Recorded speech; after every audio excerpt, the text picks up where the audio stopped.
Olá, está no ar mais um Ver TV, um programa para quem gosta de televisão.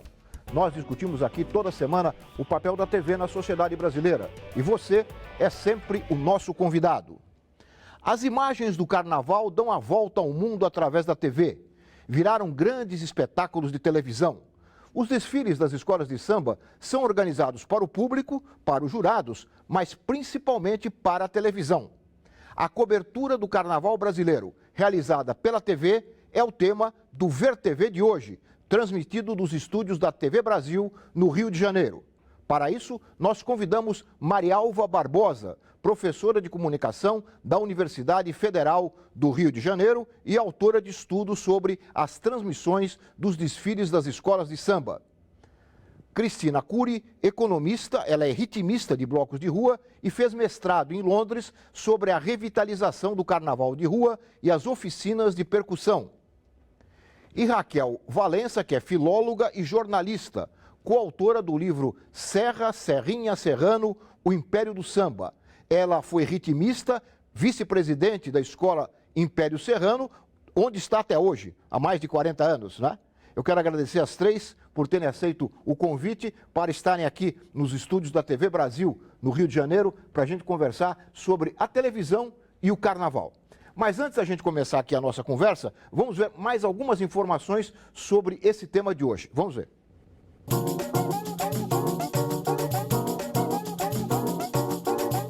Das avenidas para o sambódromo, os desfiles carnavalescos foram aos poucos se transformando em grandes eventos com regras cada vez mais rígidas, movimentando quantias milionárias. Isso é uma disputa, é um campeonato. Estamos aqui nos divertindo com isso tudo. As competições entre as escolas de samba passaram a despertar grandes paixões e incentivar grandes negócios, das vendas de ingressos aos patrocínios publicitários. Para a TV, o espetáculo tornou-se fonte de grande audiência e de faturamento.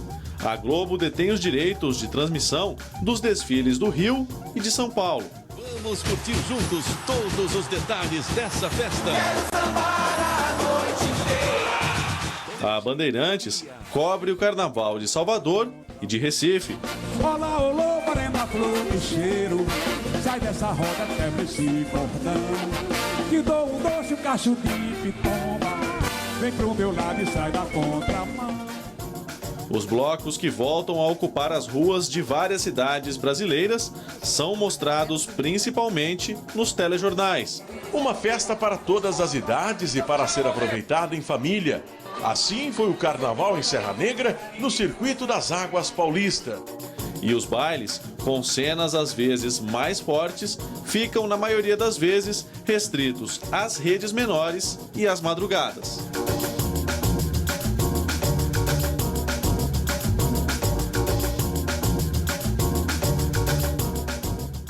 Raquel, vamos começar com você, que tem essa história tão longa aí no Império Serrano e que acompanha as transmissões de carnaval, né? Desde a velha Manchete, né, que uma das pioneiras, ou antes disso... Desde a TVE. Desde a TVE, né, a antecessora da TV Brasil, aqui no Rio de Janeiro.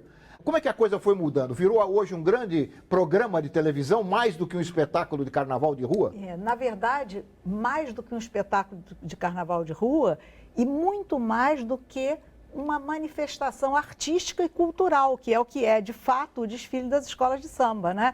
É uma manifestação artística que dura um ano e a culminância é aquele espetáculo. E com o passar dos anos, com essa grande vitória do samba, né? Que se impôs à sociedade como o queridinho, quando na verdade há 100 anos ele era reprimido, né? Mas hoje ele é o queridinho, ele é um grande espetáculo. E isso é uma vitória, sem dúvida, dos sambistas. Mas esse grande espetáculo, em algum momento, ameaça esse fazer cultural, né? Então a gente vê que a consequência do desfile ter se tornado um espetáculo televisivo é, por exemplo, a grande importância que se dá a determinados elementos que não são históricos no desfile. Um exemplo disso é a rainha de bateria. a rainha de bateria é figura recente na história dos desfiles das escolas de samba, né? Antes era o mestre-sala O mestre-sala e a porta-bandeira tinham, tradicionalmente, o espaço reservado em frente à bateria, porque eles precisavam do ritmo para uma exibição mais vigorosa, mais bonita, mais rica. E, aos poucos, com o aparecimento dessas rainhas de bateria, o casal algumas escolas sensatamente tiraram o casal de frente da bateria e o colocam agora na frente do desfile. Ora, de lá, eles escutam pouco o ritmo da bateria, que para eles é indispensável. E a rainha de bateria ficou lá com seus 500 cinegrafistas e fotógrafos. E a rainha é geralmente uma atriz, uma celebridade? Geralmente pouco tem a ver com a escola, com a raiz, né? Com a escola mesmo, com a comunidade de onde a escola é oriunda, né? Geralmente as escolas, para ter mais visibilidade, escolhem pessoas que estejam na mídia, artistas de televisão, modelos, manequins, né? Pessoas desse tipo. Com isso, há uma descaracterização cultural que é muito lamentável. Agora, eu não acho que se deva satanizar a transmissão dos desfiles, porque essa visibilidade do desfile da escola de samba foi muito importante para essa conquista, né, de apreço social que as escolas de samba tiveram ao longo do século XX e já agora no início do século XXI. Marialva, você que tem esse trabalho sobre as transmissões dos desfiles, como é que você vê essas transformações que são visíveis, né, para quem acompanha ao longo do tempo a transmissão do carnaval no Rio principalmente, mas no Brasil todo? Eu acho que essas transformações são extremamente naturais na medida em que o carnaval é uma manifestação cultural. E como uma manifestação cultural, ela afeta as várias transformações culturais que se passam na sociedade. Ninguém está numa redoma de vidro, não é?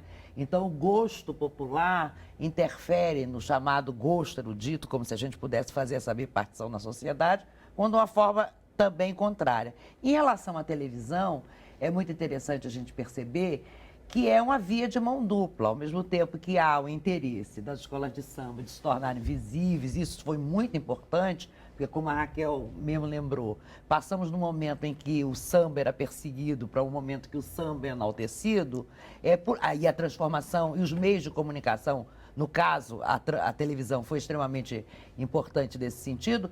Por outro lado, a gente vive um momento de celebrização de tudo, não é? Então, o carnaval também não pode ficar fora desse movimento. A televisão, por outro lado, em função das tecnologias que ela trouxe de transmissão, etc., mudou o formato carnaval, sobretudo no que diz respeito aos desfiles das escolas de samba do Rio de Janeiro, não é? Se pôde mostrar o carnaval do alto, não é? Então você passa a dar close, tomadas mais curtas, apenas nas celebridades. De certa forma você exclui a massa de sambista, mas também não é só isso, não é? Porque ela também produziu uma outra coisa que é extremamente importante, que é o ato de ver o desfile de escola de samba para quem não está presente, ou seja, vê em ausência. Não é? Então, você vai ver o desfile, você combina com os parentes, amigos, companheiros. Agora, ao ver o desfile pela televisão, as pessoas compreendem bem os enredos, há uma informação clara, as pessoas se envolvem com aquela construção que foi feita pela escola? Eu acho que não, mas eu acho que também não o papel da transmissão primordial, a meu ver, não é essa.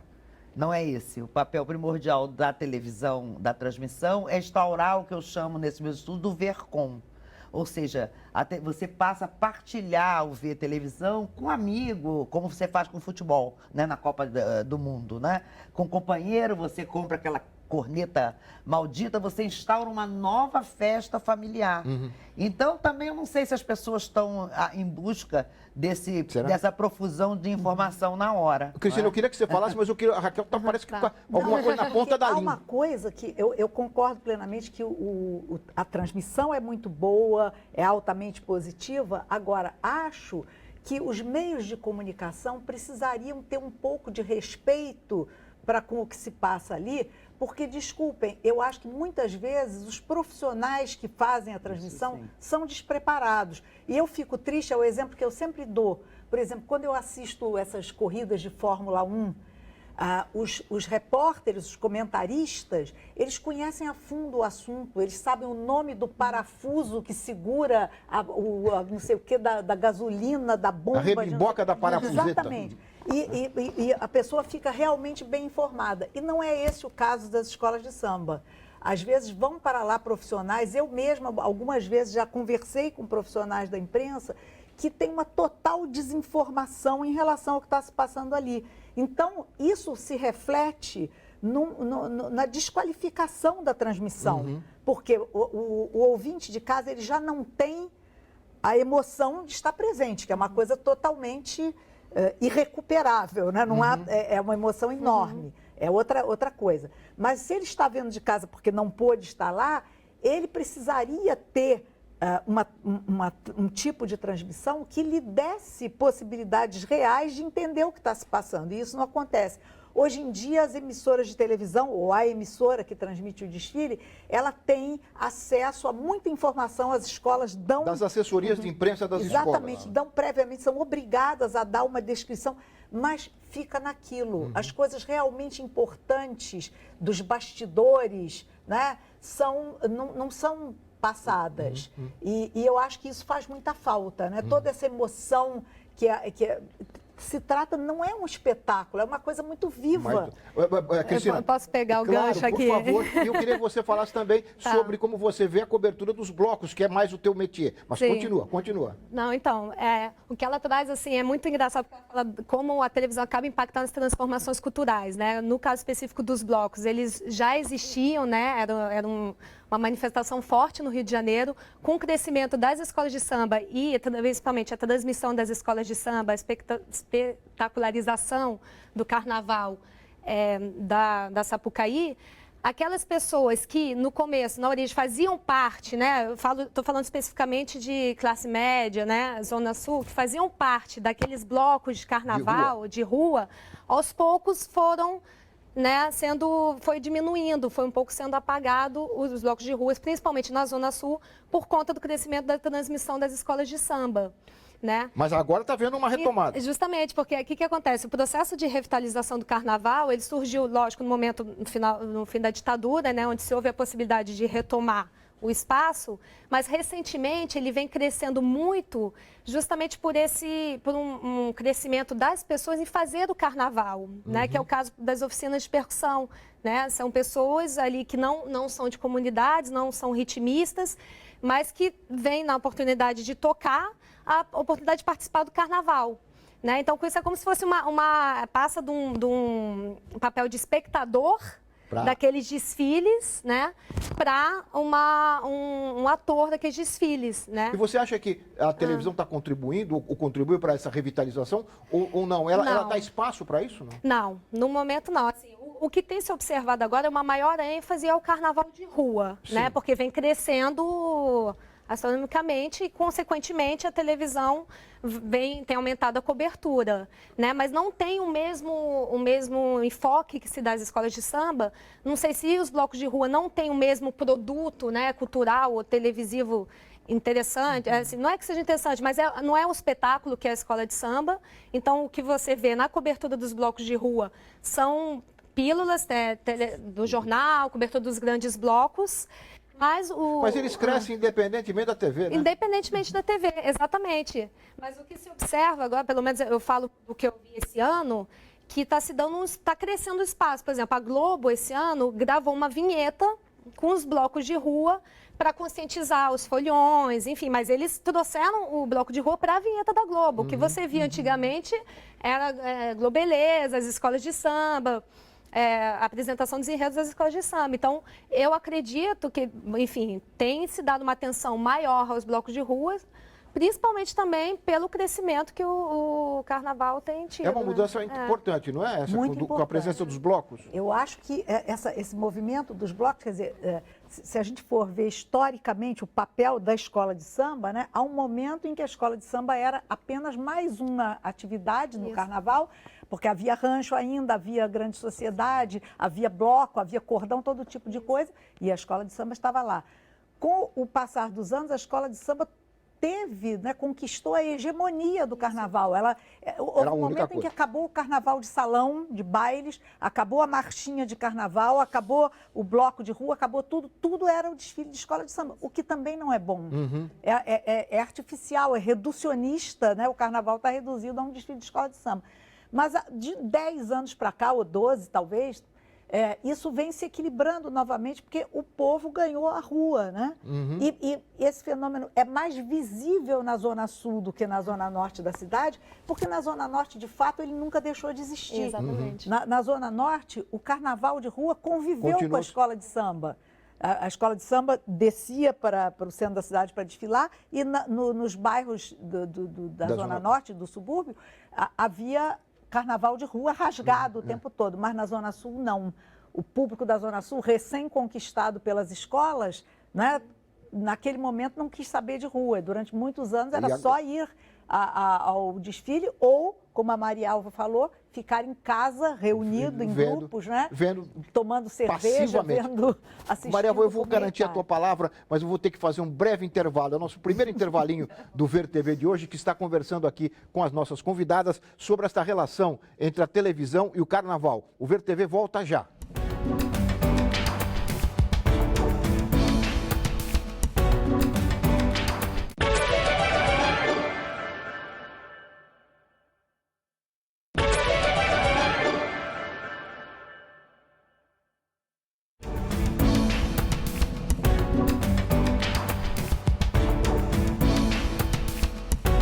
Estamos de volta com o Ver TV, que conversa hoje sobre a relação entre a televisão e o carnaval. Este programa está sendo produzido nos estúdios da TV Brasil, no Rio de Janeiro. E eu interrompi o bloco anterior, mas garanti a palavra a Maria Alva. Por favor. Eu vou pegar mais uma vez o gancho do que foi dito no bloco anterior, que é a questão da multidão na rua, não é? Quando se fala em transmissão de televisão, tem que se levar em conta algumas questões, não é?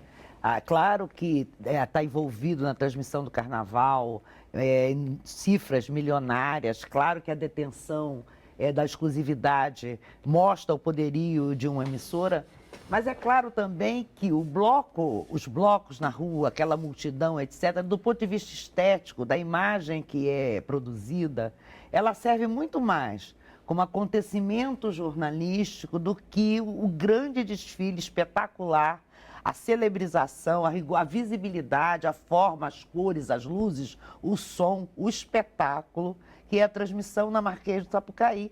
Então, por isso é que a televisão de maior poder, a ela interessa, não é poder econômico que eu estou falando, e poder ideológico também, né? A ela interessa transmitir o desfile da escola de samba e não, evidentemente, o bloco, porque o bloco é muito mais um assunto jornalístico do que um assunto de um grande espetáculo televisual. O grande espetáculo televisual não é o baile da noite, não é nada daquilo, é o grande desfile da escola de samba. E, ao ser considerado assim, há uma via de mão dupla e, portanto, há uma interferência no próprio formato do desfile da escola de samba. Ou seja, a própria televisão promove a transformação no desfile, no carnaval, na forma como ele é narrado, não é? Então, isso é importante a gente considerar assim também. Então, né? olha, mais ou menos sobre isso, nós fomos ouvir a compositora e cantora Leci Brandão. Ela foi durante 9 anos comentarista dos desfiles da Escola de Samba do Grupo Especial em São Paulo, fazendo esses comentários pela Rede Globo. Nessa entrevista, a Leci analisa exatamente o que mudou no espetáculo que a gente vê hoje na televisão. Vamos ouvir a Leci Brandão. O que a gente percebe é que não há mais uma atenção mais detalhada em relação aos protagonistas da escola de samba, né? A base, a espinha dorsal da escola de samba. Esse tipo de foco, ele deixou de existir. Hoje é mais um espetáculo, né, hollywoodiano, eu sempre digo isso. É um espetáculo que a alegoria é fundamental, as pessoas notáveis, não necessariamente da escola de samba, é que passam a ser mais importantes, né? E há toda uma coisa de tempo, né? Porque tem o comercial, tem a pesquisa, tem uma série de coisas que acontecem durante a transmissão desse desfile e que acabam interferindo, né, na cobertura desse desfile. O que as pessoas me dizem, principalmente ala de baianas, ala de velha guarda, bateria, né, harmonia, eles sentem a ausência do nome deles, da importância deles ser dita durante a transmissão. Ou seja, o comentário hoje é um comentário muito rápido, são várias pessoas falando e determinados enfoques que eram dados anteriormente de coisas do dia a dia, sabe? De coisas do barracão, coisas da vida daquelas pessoas que a gente tinha, assim, o prazer de falar, né, de citar. Isso deixou de ter importância. A importância hoje, o foco é outro. O foco hoje é a imagem da mulher, mas do corpo da mulher, né? É a imagem do que é sensual, do que traz mais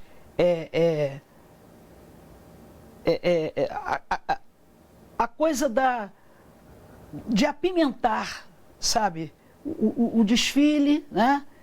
De tentar fazer uma coisa mais, como é que eu vou dizer? Tem que ter a modernidade, né? Tem que ser uma coisa mais progressista e não se dá tanta atenção àquela coisa da raiz, da tradição, sabe? Do histórico mais profundo. Isso aí não tem tanta sedução por quem está comandando esse carnaval atual. Raquel, você concorda, você com a sua experiência lá no chão da escola? Ah, concordo totalmente com a Alessi. Aliás, não por acaso, a Alessi Brandão foi a pessoa que está na origem do movimento pelo reconhecimento do samba como patrimônio material. Foi ela que lançou esse desafio, né? Uhum. E que um grupo Patrimônio cultural da humanidade. Patrimônio cultural do Brasil, por enquanto, Por enquanto? Por enquanto. Será da humanidade? Será. Mas, enfim, então a Alessi é uma pessoa que está muito habilitada a falar disso, né, de cadeira, porque ela foi comentarista há muitos anos e exatamente porque ela tem essa inserção no meio das escolas de samba, Ela fala uma coisa bem pessoal, né? Exato. As pessoas vêm me dizer isso, etc. E ela como comentarista, quando ela comentou aqui no Rio também, né? No final da década de 80, ela era comentarista, e sempre tinha esse viés de dar espaço a quem só tem aquele espaço para protagonizar. Porque uma rainha de bateria, que é também uma atriz da Globo, ela passa o ano inteiro na mídia. Ela não precisa daquele momento para ser protagonista. Ao passo que uma baiana, ela só tem aquele momento. É o momento de glória dela, né? Como diz um samba do Martinho, né? Aquele momento ali é esperado o ano inteiro. Uhum. Então, não é justo que esse protagonismo seja roubado por quem já tem muita mídia. Agora, isso é um aspecto da questão, mas eu acho que, como a Maria Alva falou no início, é uma coisa sem volta. Quer dizer, as escolas de samba, elas têm que mudar para sobreviver, porque os ranchos foram fiéis à sua origem sempre e acabaram em 1990. Não desfilam desde 1990. Mas os blocos voltaram, né? Pois é, mas o bloco tem uma característica muito diferente, a Cristina poderá falar melhor disso do que eu. O bloco é uma manifestação totalmente dionisíaca do carnaval. Sim. Você não precisa de nada para entrar num bloco. É verdade. Você pode estar com a sua canga amarrada na cintura, um chinelo, uma latinha de cerveja na mão e uma pena na cabeça. O Bola Preta põe 2 milhões de pessoas na rua? Põe 2 milhões de pessoas na rua. É aquela pessoa que está passando ali porque foi resolver um problema no sábado de manhã e entra no bloco e nada é... A escola de samba, não. A escola de samba é apolínea, no sentido de que ela tem uma organização, ela tem uma coisa cada vez mais exigente em relação ao componente, ele tem que vestir aquela roupa, ele tem um tempo de desfile, ele tem todas as limitações impostas por um modelo que é dela própria, né, que foi assim desde sempre, mas que é de caráter, de natureza muito diferente. Mas os blocos, assim, eu concordo plenamente com ela, assim, normalmente, hoje em dia, o que você vê? Os blocos nascem de forma completamente espontânea, né? Enfim, eu fundei 2 blocos e foi assim, aquela coisa assim, não, vamos fazer, quando a gente viu... Já estava, né? Tem uns amigos que tem um bloco que é 2 bastas, que vai um, outro atrás, vem milhões de pessoas atrás. Só que o carnaval de rua está num momento também interessante, que é justamente isso, assim, o carnaval está crescendo, então a gente faz o bloco. Só que para fazer um bloco bacana, a gente precisa de estrutura. Então precisa de carro de som. Não, a gente precisa de patrocínio. Então o carnaval de rua também está passando por um processo de profissionalização, né, que tem sido até polêmico em algum sentido, mas que também tem que ser resolvido de alguma forma. Se ainda continua, né, algumas... Mas não vai desaparecer como o rancho desapareceu. Não, jamais. Aliás, acho que o carnaval de rua, desta ou daquela forma em que ele apareça, ele tem uma força enorme. Sim. Eu não tenho nunca esse temor, bom, mas isso vai durar até quando? E será que não acaba? Não vai acabar nunca, porque isso é uma coisa que está nas pessoas. Essa necessidade, né, é alguma coisa que, para mim, até hoje, inexplicável. Eu diria, né, que tem um caráter quase religioso, porque é uma necessidade de você, naquele momento, cumprir uma série de preceitos pagãos, né? E que não se explicam, né? Não há explicação para isso. Olha, por que as pessoas fazem isso? Não, mas dizem que, né, o carnaval, antes de tudo, alguns dizem que o carnaval, antes de tudo, é uma data, né? Que são os 40 dias antes da quaresma, onde você vai se preparar ali para 40 dias de sacrifício. Então, antes do carnaval, vale tudo, né? E isso até está trazendo um gancho, assim, nisso, que o carnaval tem essa coisa, um pouco aí, comparando com a televisão, né? Um pouco de personagem, né? A pessoa no carnaval vira princesa, vira rei, vira, né? Enfim... E a própria televisão, ela traz elementos para o carnaval de rua, né? Porque até nas fantasias, eu aposto que esse ano vão ter 10 mil Félix aí saindo no carnaval de rua. É verdade. Traz os temas, né? Que até os blocos que tratam com o enredo abordam alguns temas que você vê na televisão hoje em dia. Então, também tem esse aspecto considerável. Cristina, vamos sair um pouquinho do Rio e vamos falar um pouquinho de outros carnavais brasileiros. Vamos começar por Salvador. Esse ano, os blocos afros de Salvador completam 40 anos de folia. Os primeiros blocos afros, quer dizer, 40 organizadamente, mas os primeiros blocos afros surgiram na cidade em 1885. Eles eram formados por negros livres e alforriados. Faziam do carnaval um grande espaço para a crítica, a ironia e a valorização da cultura de origem africana aqui no Brasil. Nós fomos ouvir em Salvador, numa colaboração da TV da Bahia, o presidente da Liga dos Blocos Afros, o Alberto Pita. Ele nos responde como é que a televisão acompanha e mostra os blocos afro em Salvador. Vamos ouvir o Alberto Pita.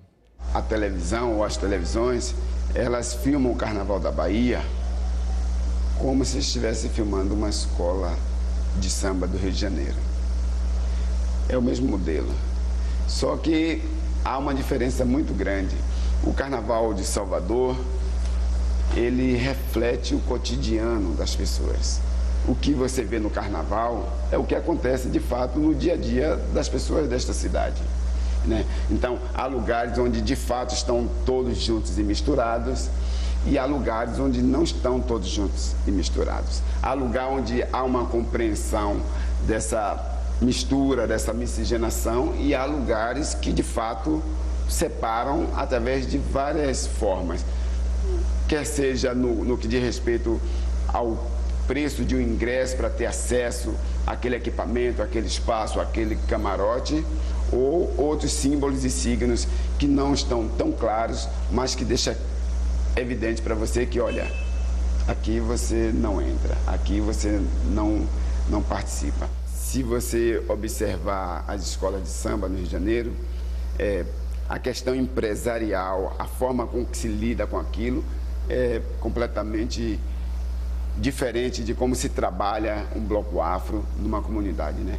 Desde a confecção das fantasias até junto com a comunidade elaborar e trabalhar aquilo que se vai para o carnaval. E o carnaval é isso, quer dizer, essa peculiaridade a televisão não percebe, ela não entende isso, então filma como se tudo fosse um grande carnaval.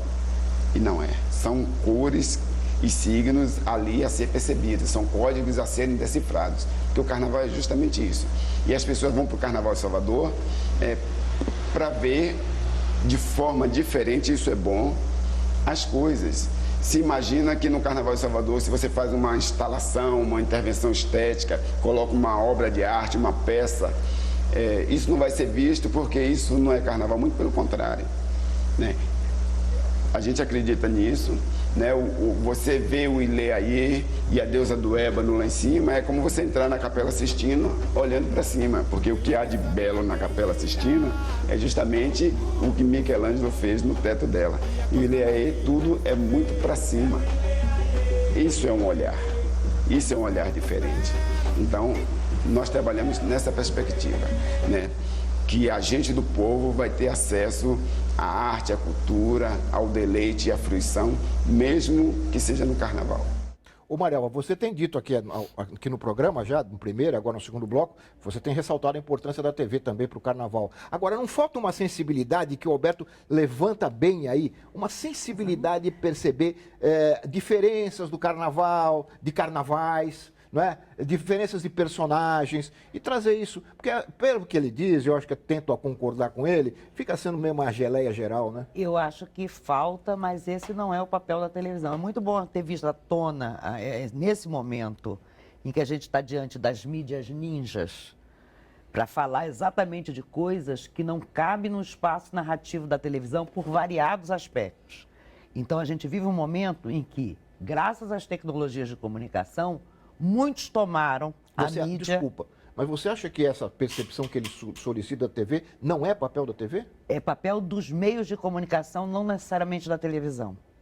Eu acho que a gente está vivendo exatamente esse momento político em que, por variadas razões de natureza política, ideológica, narrativa, por variadas razões, a televisão e os meios de comunicação tradicional não cobrem o que de fato está em volta da multidão ou está interessando a uma multidão, como é o caso do carnaval. Mas eu me lembro... O que ele pede é que se dê valor a alguma coisa que eu achei extremamente interessante, que a televisão desse valor às tradições, não só aquilo que é o espetáculo, mas que ao falar, por exemplo, do carnaval em Salvador, de qualquer manifestação do carnaval em Salvador, se lembrasse dos milhões de escravos que o Brasil teve durante 3 séculos, com a maior população das Américas. E isso eu costumo dizer que a escravidão do Brasil é o nosso holocausto.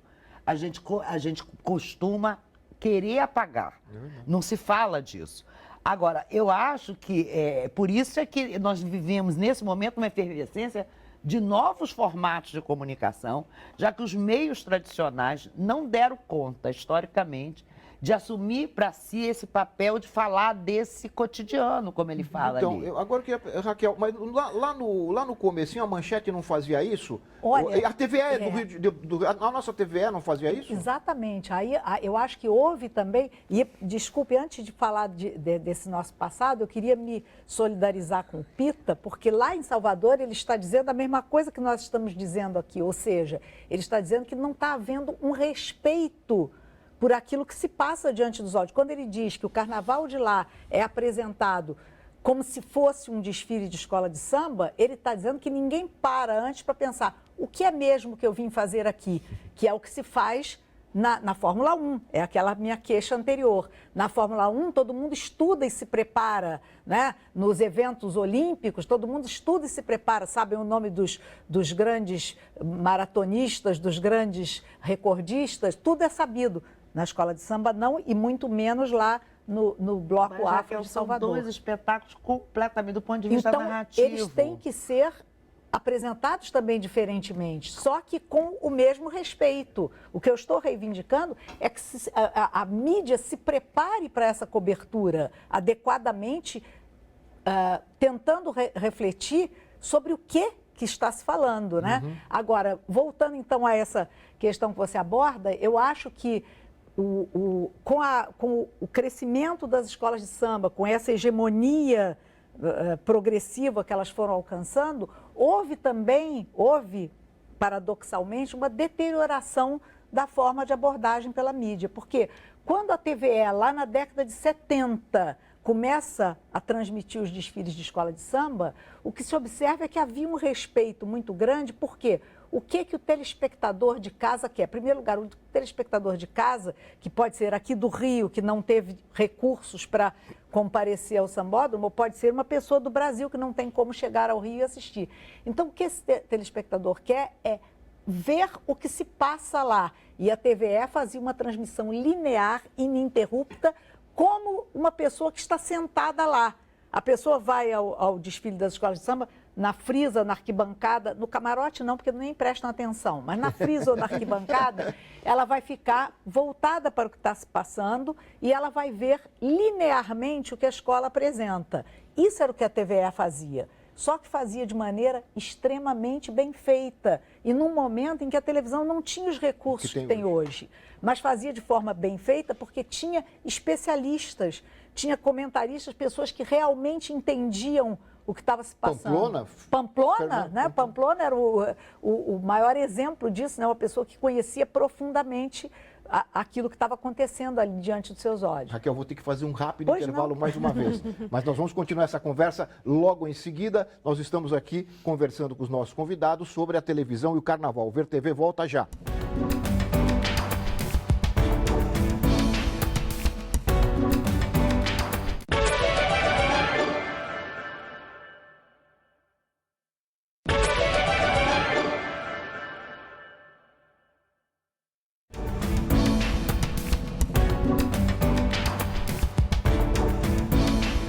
Nós estamos de volta com o Ver TV, que conversa hoje sobre o carnaval na televisão brasileira.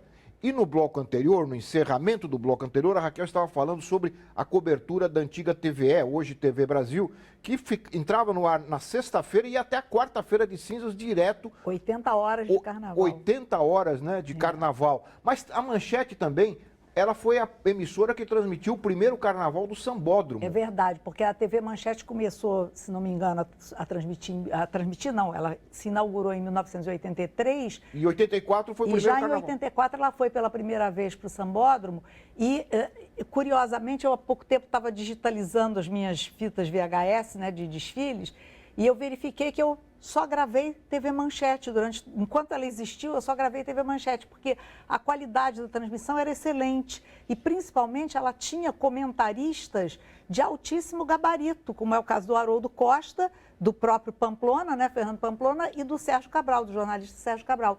Então, são pessoas que conhecem, que têm contato com aquela realidade e que tem um grande respeito pelo que está se desenrolando diante de seus olhos. Então, não só a equipe técnica, que eu não posso falar porque eu não sou especialista, mas era uma transmissão extremamente bem feita e é uma coisa que dá gosto guardar, né, como eu tenho todas as transmissões da Manchete, e lamento profundamente essa ideia que eu acho extremamente nefasta para o samba, que é a ideia da exclusividade, porque a qualidade vem da competição. Se nós temos 3 emissoras transmitindo, elas vão se esforçar para conquistar os espectadores. E com diferenciações. Com diferenciações, cada uma com a sua característica própria. Enquanto que essa coisa muito massificada, né? Quer dizer, é assim porque esse é o padrão de transmissão, o padrão é esse, mas esse padrão pode não agradar a todo mundo, porque eu acho até, peca um pouco a transmissão atual, né, que é exclusiva, por um excesso de coisa muito limpinha. A passista tal não pode aparecer porque ela tem um sinal aqui que é feio. Né? Tudo tem que ser muito daquele padrão de excelência, do que é bonito, do que é esteticamente agradável. Assim, acho que há um consenso em relação, acho que entre nós aqui de que o carnaval deveria ser melhor transmitido no que diz respeito ao aspecto também do conhecimento, ou seja, não há muito conhecimento, às vezes, de quem faz essa transmissão. Mas isso não ocorre em relação ao carnaval. No jornalismo a gente vê também diariamente esse problema, né? Isso é também um mal, vamos dizer assim, a perspectiva de que talvez as pessoas achem que sabem muito porque a informação está disponível, então não precisa se aprofundar num determinado tema. Eu acho que isso é um mal que afeta a televisão de uma forma geral, mas do ponto de vista do carnaval, eu acho que a gente também tem que considerar que, a favor ou contra, com aspectos negativos ou positivos, a televisão cumpre um papel que eu acho fundamental de aglutinar as pessoas em torno de alguns momentos que são significativos do ponto de vista da cultura, com defeitos, qualidades, etc., e em cada momento histórico com aspectos particulares. Quer dizer, hoje, no mundo de hoje, em que a gente vive uma temporalidade completamente diferente, como é que seria ficar 80 horas vendo o carnaval? As pessoas não conseguem ficar um minuto no mesmo lugar, que dirá 80 horas vendo carnaval. É oferecido 80 horas. Ninguém ficava 80 horas. Né? Ninguém ficava 80 horas. Eu queria fazer uma observação, não é nada pessoal, mas assim, me chamou a atenção nos últimos anos que quem cobre, quem faz a cobertura, as entrevistas do carnaval no chão, é uma setorista de esporte. Na TV Globo, atualmente, quem vai para a avenida fazer as entrevistas é uma setorista de esporte, é uma pessoa que ela é de um programa de esporte da Globo e ela é deslocada para o carnaval porque ela tem uma desenvoltura, um pique. Mas, aí eu puxo assim, aí fica a reflexão, né? O quanto que o carnaval está sendo levado a sério, né? Não no sentido, enfim... Mas no sentido, porque assim, hoje em dia o carnaval é observado, festa, espetáculo, né? E se esquece justamente de analisar todo o movimento cultural e social que tem por trás disso, desde as escolas de samba até os blocos de rua, né? Que no final a gente fala de emoção, paixão. Exatamente. Né? Nós falamos de Salvador. Vamos falar de Manaus. Lá tem carnaval. E tem carnaval até no meio do ano, com boi bumbá. Tem a festa de Parintins, né? Parintins, né? E nós fomos lá ouvir a presidente da TV Cultura do Amazonas, a diretora-presidente da TV Cultura do Amazonas, que é a Vânia Lopes, falando sobre a cobertura do carnaval local. A repórter Maria Dercy e o cinegrafista José Carlos Cartier fizeram esta reportagem.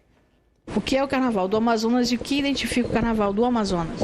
Olha, acho que o Carnaval do Amazonas é marcado sobretudo pela espontaneidade e pelo livre acesso da população. Ele acontece no Sambódromo, que reúne mais de 100 mil pessoas, uma lotação estupenda, e é gratuito. Todo mundo pode ir lá, chegar mais cedo, pegar a sua vaga, o seu lugar na arquibancada, ou ficar ali por baixo, próximo às pistas, e assistir bem de perto essas escolas de samba daqui, que são muito animadas, não são, evidentemente, não tem o luxo que tem as escolas do Rio de Janeiro e de São Paulo, né, porque tem um poder aquisitivo maior, mas elas são marcadas muito pela originalidade. Então, eles usam muito materiais alternativos, que são mais baratos, mas a alegria impera, né, e a democratização da festa é uma coisa que marca muito, porque, como eu volto a falar, é um carnaval gratuito. Não fica só no carnaval tradicional, também tem a identidade amazônica, não é isso? Exatamente. Outra coisa também que marca bastante o carnaval do Amazonas é que, pelo fato de a gente estar na terra do boi bumbá, né, o Amazonas que faz um espetáculo para o mundo inteiro ver, que são os boi bumbás de Parintins,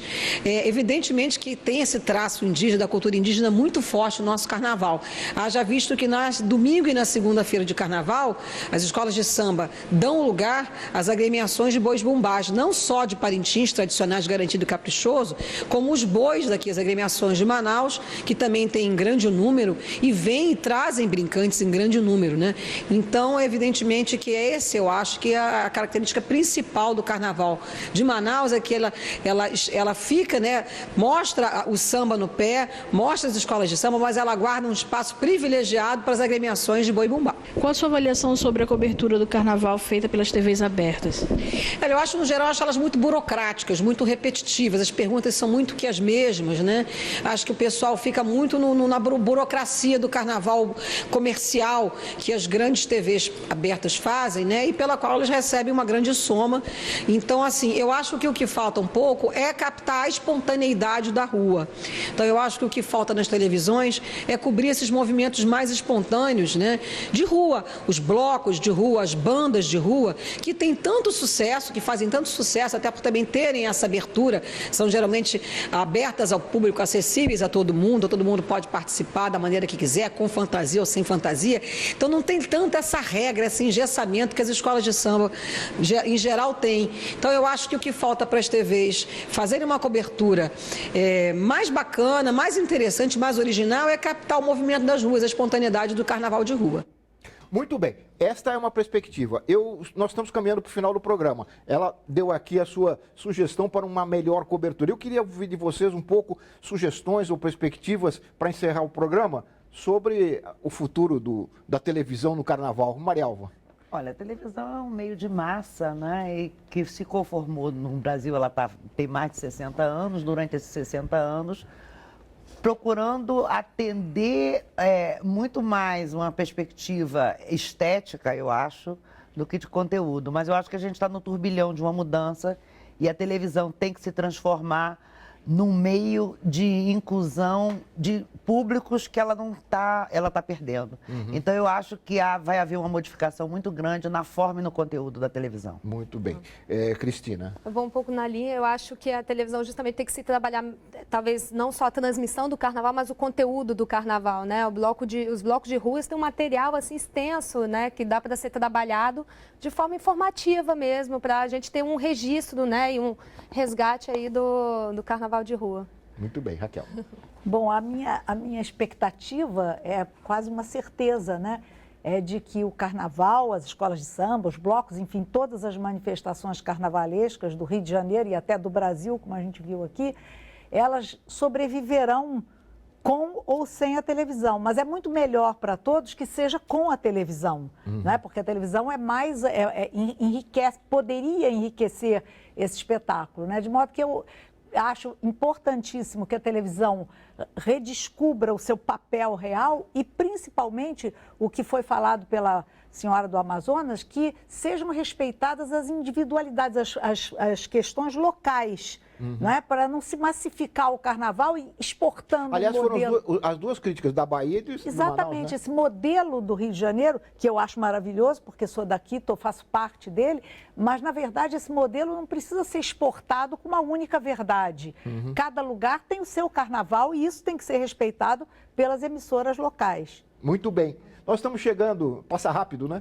Nós estamos chegando ao final do Ver TV de hoje, que está sendo produzido nos estúdios da TV Brasil, no Rio de Janeiro. Eu quero agradecer muito a presença da Marialva Barbosa, da Cristina Cury e da Raquel Valença. Eu quero agradecer também a você que nos acompanhou de casa, lembrando que todos podem entrar em contato com o Ver TV, fazendo críticas, dando sugestões, sugerindo temas para o nosso programa, através do Twitter, do Facebook ou então pelo nosso endereço eletrônico, é esse que está aí na tela, vertv@ebc.com.br. Mas para encerrar o programa, nós vamos mostrar uma matéria feita pela TV Pernambuco, que realizou para o Ver TV uma reportagem sobre o Carnaval de Olinda e de Recife. Eles entrevistaram, inclusive, o dramaturgo e romancista Ariano Suassuna, que é o homenageado deste ano do tradicional bloco Galo da Madrugada. Até a semana que vem com mais um Ver TV, um programa para quem gosta de televisão. Até lá e com o Carnaval de Pernambuco. Todos os anos, as diversas manifestações culturais de Pernambuco se encontram na festa mais democrática do Brasil, o Carnaval. Cheguei, meu povo, cheguei. Em Pernambuco, tem carnaval nas ruas, nos palcos, nas periferias, nos centros, em todo lugar.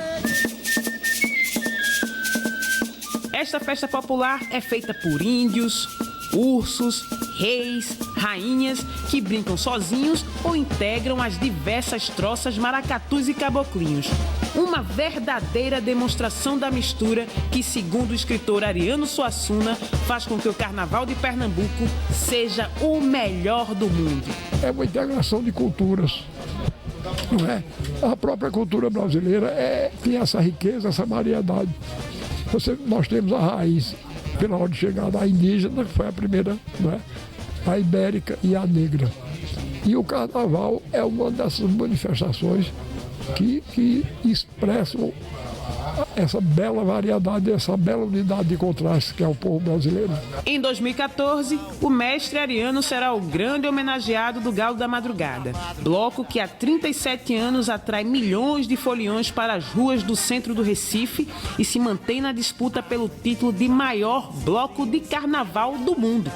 As pessoas se fantasiam, estão na rua, tem caboclinho, tem maracatu, tem doutor, tem o lavador de carro, tá todo mundo junto ali, é todo mundo igual, é todo mundo folião. E é essa alegria, essa força contagiante que faz essa força do Galo da Madrugada. E toda essa festa é embalada pelo frevo, principal trilha sonora que arrasta foliões do Galo da Madrugada ao sobe e desce das ladeiras de Olinda. E dá pra brincar carnaval sem frevo, Jesus? Não. Aí, pelo amor de Deus. É mesmo que você namorar sozinho. É o frevo, o ritmo binário mais eletrizante da MPB, que faz do corpo da gente parafuso dobradiça no passo que atiça e bota pra mexer. Nasceu e cresceu nas ruas do Recife, no dobrado, no pife, no passo da capoeira. Moleque assanhado, filho da metaleira, trompete, trombone, pandeiro e saxofone. Ganhou seu nome no fervor da chaleira.